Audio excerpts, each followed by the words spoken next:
bajo el amparo de esta sentencia del Tribunal Constitucional o la Corte Suprema, lo cual definitivamente evita de que se multipliquen los procesos judiciales, porque como sabemos, cuando algún trabajador de un ente o de una institución o de una empresa reclama algún derecho y lo obtiene, se reproducen, ¿no?, procesos judiciales de acuerdo al número de trabajadores de la empresa, lo cual incrementa la carga procesal.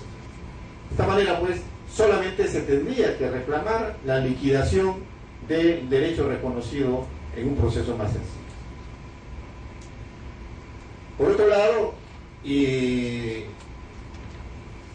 teniendo en cuenta que la ley procesal ratifica la competencia de los jueces especializados para el conocimiento de los asuntos laborales de derecho público, es decir, de los trabajadores comprendidos en el decreto legislativo 276, es que se establece que en el caso de las pretensiones referidas a estos trabajadores, es inexigible el agotamiento de la vía administrativa, salvo que en el correspondiente régimen se hayan establecido un procedimiento previo ante un órgano o tribunal especial. Entonces, hay un tema esencial en lo que se refiere al comportamiento de las partes durante el proceso laboral, ¿no? Y se establecen algunos criterios para valorar la conducta procesal de las partes, estableciéndose algo así similar como existe en el artículo 282 del Código Procesal Civil, que el juez puede extraer conclusiones en contra de los intereses de las partes. Pero la virtud es cuando se precisan algunos criterios. Verbigracia, cuando la actividad probatoria es obstaculizada por una de las partes, ¿no? Se le solicita la exhibición de los libros de planillas y se pone uno y otro pretexto para no exhibir los libros de planillas, lo cual puede ser considerado por el juez como una actitud obstruccionista en el proceso.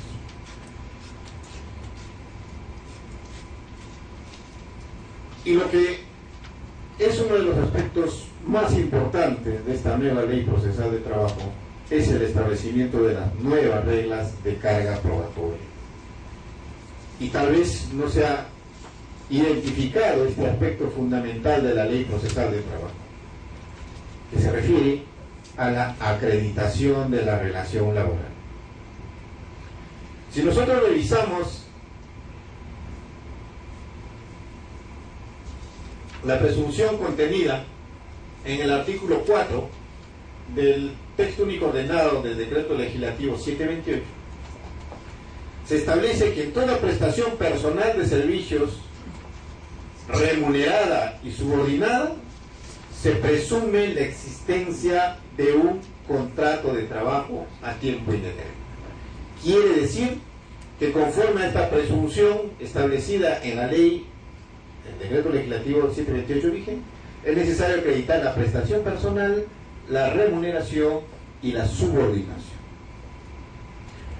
Con la nueva ley procesal de trabajo se cambia este modelo de carga probatoria y se establece que acreditada la prestación personal de servicios y el pago de retribución, se presume la existencia del vínculo laboral a plazo indeterminado, salvo prueba contraria, lo cual definitivamente se constituye en un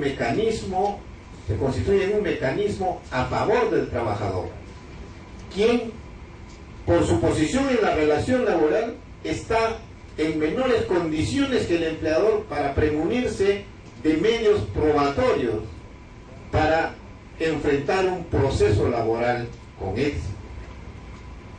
A esto en la doctrina se denomina la desigualdad probatoria que existe entre el trabajador y el empleador, que parte de la constatación de que el empleador es el que señala el lugar donde se va a prestar servicio. Desde ese punto de vista, o desde este momento, el empleador tiene mayor ventaja en lo que se refiere a sus posibilidades probatorias.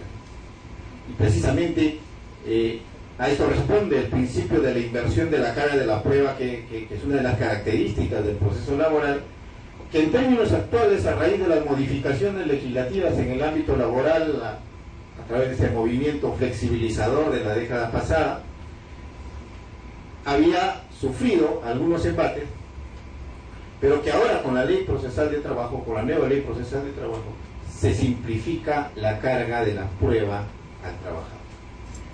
Quiere decir que solo es necesario la acreditación de la prestación personal de servicios y el pago de retribución. Entonces, por ahí escuchaba, ¿y la subordinación?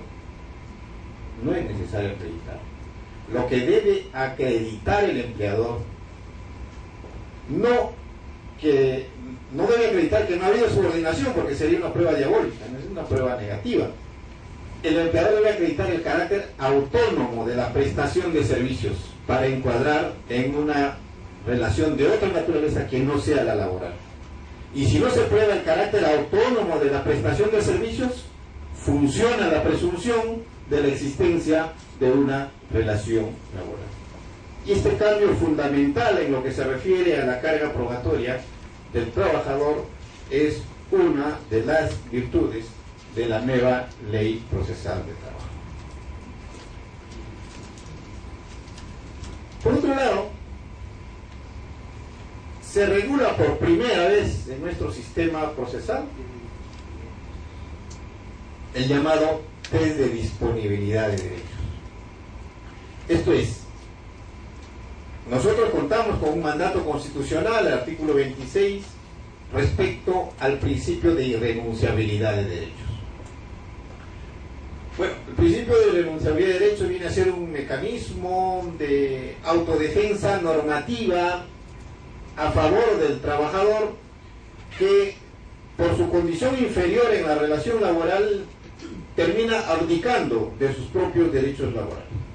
De tal manera que el ordenamiento jurídico sanciona con la nulidad de todo acto de renuncia de derechos. Pero la pregunta es, ¿todos los derechos son irrenunciables? Definitivamente la respuesta que es no. Hay derechos disponibles.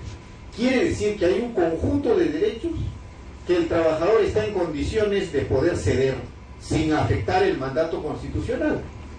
Esto es, solo son irrenunciables los derechos reconocidos en una norma imperativa de derecho necesario, y serán disponibles aquellos derechos previstos en normas dispositivas o aquellos derechos nacidos de la voluntad del empleador en un acto de liberalidad, y aquellos derechos expectaticios, es decir, aquellos derechos que todavía no se han concretado o están sujetos a las reglas de la carga de la prueba.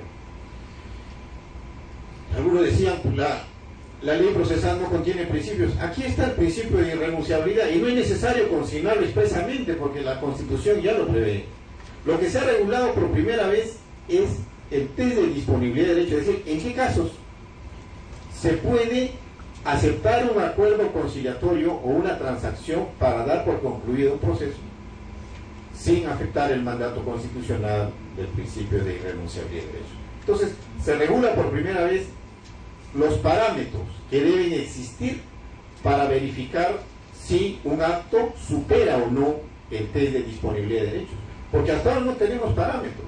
Tenemos en las salas laborales un proceso de homologación de conciliación privada, previsto en un solo artículo de la Ley Procesal de Trabajo, y no tenemos mayores, parámetros, mayores exigencias o formas como enfocar este principio de irrenunciabilidad de derechos. Y entonces, de manera pretoriana, las áreas laborales han estado estableciendo algunos criterios para resolver estos procesos. Entonces, se establece que para que la conciliación y transacción tengan por efecto de dar por concluido el proceso, debe superar este test,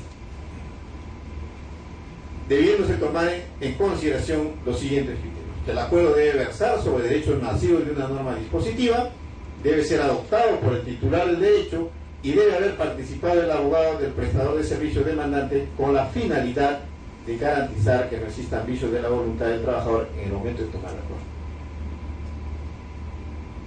Estas son las condiciones que debe reunir un acto de conciliación y transacción para que pueda ser, digamos, considerada como que ha superado el test de disponibilidad de derechos.